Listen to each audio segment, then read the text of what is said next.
이제 오늘로써 호세아의 말씀이 마무리되게 됩니다.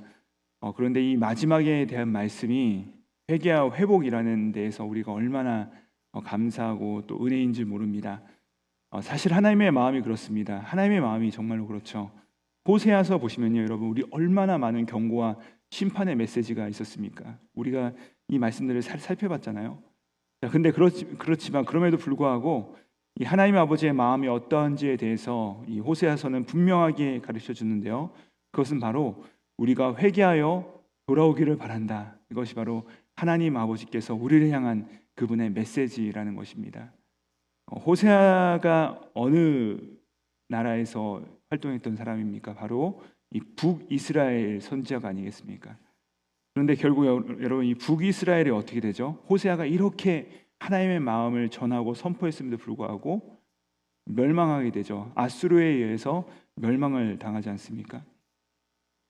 그리고 호세아는 이 북이스라엘뿐만 아니라 사실은 남유다에 대한 마음도 있었습니다. 근데 여러분, 이 남유다, 이 예루살렘에 있었던 남유다 역시 어떻게 되죠? 이 역시도 페르시아에 의해서 완전히 망하게 되죠. 바벨론에 의해서 완전히 망하게 됩니다. 하지만 하나님의 마음이 어디 있는가? 이 북이스라엘과 남유다가 결국 다 망하였지만 하나님의 마음은 하나님의 백성들을 망하게 있는 것이 아니라 회복에 있다는 것을 우리가 다시 한번 오늘 말씀에서 알 수 있다는 것이에요. 뿐만 아니라 성경 전체에 그 하나님의 마음이 담겨져 있는데요. 이것이 오늘 등장하는 말씀에만 등장하는 것이 아니라 모든 말씀에 다 등장하되, 특별히 이 율법의 시작이라 할 수 있는 모세의 율법서라고 불리는 이 레위기에 보시면요, 레위기에 이미 그분의 마음이 들어가 있습니다. 26장에 보시면 하나님께서 이렇게 말씀하세요. 너희가 범죄하여서 하나님 앞에 죄를 범하면은 내가 너희를 이방 나라의 포로로 끌려가게 할 것이다 라고 미리 말씀을 하셨습니다. 그리고 너희가 범죄하면 이런 심판을 받을 것이다, 7배나 더할 것이다 라고 하나님께서 엄히 경고하면서 수많은 그 심판들을 말씀하시다가 마지막에 뭐라고 하시냐면, 이방 나라에 너희가 포로로 끌려가게 될 텐데 거기서 너희가 마음을 돌이켜서 나에게 회개하고 나를 찾게 되면 너희가 다시 돌아오게 될 것이다 라고 이미 거기서부터 말씀하셨다는 것입니다. 그러니까 하나님의 마음은, 그분의 마음은 우리를 심판하는 데는 것이 아니라 우리를 회복하는 데 그 결국이 있다는 것이죠. 마치 아버지의 마음을 모르고 불효하여서 먼 나라로 나아가 허랑방탕하게 자신의 모든 소유를 다 탕진하고, 그런데 어느 날 내가 하늘과 아버지께 죄를 범하였구나, 이것을 깨닫고 나서 하나님께 아버지께로 돌아와 회개함이, 이 마치 이스라엘 민족들이 죄를 회개하고 하나님께로 돌이키는 그 모습, 하나님께서 그 모습을 그토록 바라셨고 그로 말미암아 그를 회복시키고자 하는 것이 바로 이 하나님 아버지의 본심이라는 것입니다. 오늘 우리가 함께 살펴본 이 호세아도 마찬가지가 아니겠습니까? 호세아서 14장은요, 하나님의 심판의 이유는 심판 그 자체에 있는 것이 아니라 바로 회복에 있음을 오늘 말씀을 통해 알 수 있습니다. 우리 함께 1절 말씀 같이 한번 읽어보도록 하시겠습니다. 이스라엘아, 내 하나님 여호와께로 돌아오라. 내가 불의함으로 말미암아 엎드려졌느니라. 지금 뭐라고 하시죠? 하나님의 마음이 뭐라고 하세요? 너희가 돌아오라. 너희가 돌아오라. 그러니까 내가 결국 너희가 하고 싶은 말은 바로 돌아오는 것이다 라고 말씀을 하는 것입니다. 돌아오라. 그리고 나서 2절에서 이렇게 말씀을 하세요. 너는 말씀을 가지고 여호와께로 돌아와서 아뢰기를, 모든 불의를 제거하시고 선한 발을 받으소서. 우리가 수송아지를 대신하여 입술의 열매를 주께 드리리이다. 이런 고백을 이스라엘 백성들이 할 수 있도록 하나님께서는 이들을 회복시키시고 돌아오게 만드신다는 것입니다. 여러분, 결국 진정한 회개는 무엇입니까? 하나님께서는요, 이들로 하여금 진정한 회개를 이끌으셔서 결국 하나님을 사랑할 수 있도록, 고백할 수 있도록 이들을 만들어 나가신다는 것입니다. 그 말씀이 바로 4절 말씀인데요, 하나님께서 우리를 돌아오게 하셔서 결국 무엇을 하기 원하시는가? 그 말씀이 바로 4절 말씀인데, 우리 4절 말씀 함께 읽어보도록 하시겠습니다. 시작. 내가 그들의 반역을 고치고 기쁘게 그들을 사랑하리니 나의 진노가 그에게서 떠났음이니라. 여기 보면 뭐라고 하세요? 내가 너희를 돌아오게 하려는 이유가 무엇이라 말씀하십니까? 내가 너희를 기쁘게 사랑하겠다. 내가 너희를 기쁘게 사랑하겠다. 이것이 바로 하나님께서 우리를 돌이키시는 그분의 마음이라는 것입니다. 하나님께서 이스라엘 백성들에게 그토록 엄중하고 무서운 경고와 또 심판의 메시지를 행하시는 그 이유가 무엇입니까? 하나님께서 이스라엘 백성들을 기쁘게 사랑하시기 위하여서 결국 그 목적은 사랑에 있다는 것입니다. 사랑. 내가 너희를 너무나도 사랑하고 싶으니 내가 너희에게 이 심판을 행하면 너희를 정결하게 해서 너희와 함께 교제하기 위한다, 원한다. 이것이 바로 하나님 아버지의 마음이라는 것이죠. 그리고 나서 하나님께서 5절부터 7절까지의 말씀 보시면요, 계속해서 그분의 놀라운 마음을 이 이미지에 담아서 말씀을 하세요.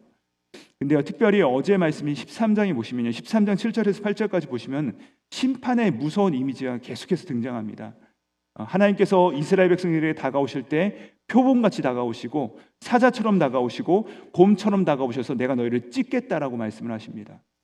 그런데 여러분, 이 13장에 그렇게 무서운 이미지로 다가오셨던 하나님께서 오늘 말씀인 14장에 와서는 그 심판의 메시지가 완전히 역전되어서 하나님께서 이스라엘 백성들에게 어떻게 다가오시겠다 말씀하시냐면, 내가 너희에게 이슬과 같이 찾아오겠다, 내가 너희에게 꽃처럼 피어나겠다, 내가 너희에게 백향목처럼 다가오겠다, 내가 너희에게 포도나무처럼 풍성함으로 찾아오겠다라고 말씀하십니다. 하나님께서 이스라엘 백성들에게 예전에는 표범처럼 곰처럼 사자처럼 무섭게 내가 너에게 찾아오겠다라고 하셨던 이유는 사실은 무엇입니까? 우리 가운데 오늘 말씀에 나오는 아름다운 모습처럼 풍성한 이 이미지로 찾아오기 위함이다라고 말씀하는 것이죠. 예전에 우리를 찢으셨지만 이제는 우리 가운데 소망과 위로를 주시기 원하시는 것, 그것이 바로 하나님 아버지의 본심이라는 것입니다. 그러므로 말미암아 호세아서는 이제 다음과 같이 마무리되는데요, 우리 9절 말씀입니다. 우리 마지막 말씀인데 함께 읽도록 하시겠습니다. 누가 지혜가 있어 이런 일을 깨달으며 누가 총명이 있어 이런 일을 알겠느냐? 여호와의 도는 정직하니 의인은 그 길로 다니려니와 그러나 죄인은 그 길에 걸려 넘어지리라. 아멘. 오늘 말씀 마지막 절 보시면요, 결국 의인과 죄인을 구분하는 기준은 딱 하나입니다. 바로 여호와의 길을 걷느냐 안 걷느냐입니다. 하나님께서 우리 가운데 이렇게 경계와 징책의 길을 말씀하시고 또 소망과 회복의 길을 보여주신 다음에 너희가 어떤 길을 선택할 것이냐 우리 가운데 말씀하는 것이죠. 이 길을 정해라라고 말씀하시는 것입니다. 자, 그러므로 사랑하는 여러분, 하나님께서 우리에게도 때로는 우리의 연약함과 우리의 실수로 말미암아 경계와 경책과 또 심판의 그 얼굴로 우리 가운데 다가오실 때가 있습니다. 때로는 하나님께서 우리 가운데 표범처럼 이 사자처럼 곰처럼 다가오실 때가 있다는 것입니다. 그러나 여러분, 하나님께서 우리 가운데 그렇게 찾아오심은 우리를 망하게 하시려고, 우리를 결국에 심판의 자리 가운데 완전히 주저앉게 하시려고 우리 가운데 다가오시는 것이 아니라는 것입니다. 우리가 지난번 예레미야 말씀을 통해서 함께 살펴보지 않았습니까? 그분의 본심은 우리를 망하게 하는 데 있는 것이 아니라 우리를 회복하는 데 있다, 우리를 사랑하는 데 있다라고 말씀하고 계시죠.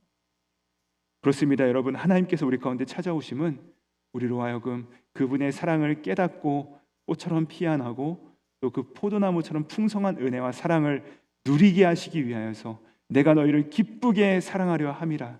이것이 바로 그분께서 우리를 향한 그분의 마음이라는 것입니다.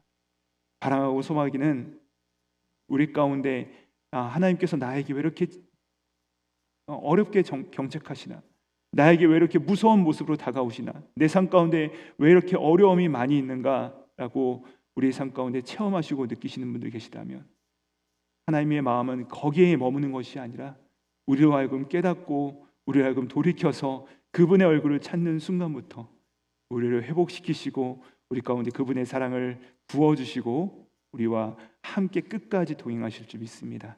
이 사랑의 은혜가 우리 가운데 회복되고 그분의 얼굴을 찾으면서 나아갈 때 풍성한 사랑으로서 우리를 덮어주시는 그 은혜를 경험하시기를, 그 은혜를 경험하시는 저와 여러분 되기를 우리 구주 예수님의 이름으로 축복드립니다. 기도하시겠습니다. 하나님 아버지, 감사합니다. 오늘 이 호세아서의 마지막 말씀을 우리가 함께 마무리하면서 하나님께서는 심판과 경고의 메시지로 마무리하는 것이 아니요, 우리를 향한 그분의 마음은 내가 너희를 기쁘게 사랑하는 데 있다라고 말씀하시면서 결국은 우리를 온전히 회복하는 데 우리의 마음을 보여주심에 감사드립니다. 아버지 하나님, 우리가 때로는 세상 가운데 살면서 마치 고멜처럼 하나님을 멀리 떠나서 우리의 마음과 우리의 원함을 쫓아서 행동하며 살아갈 때가 많습니다.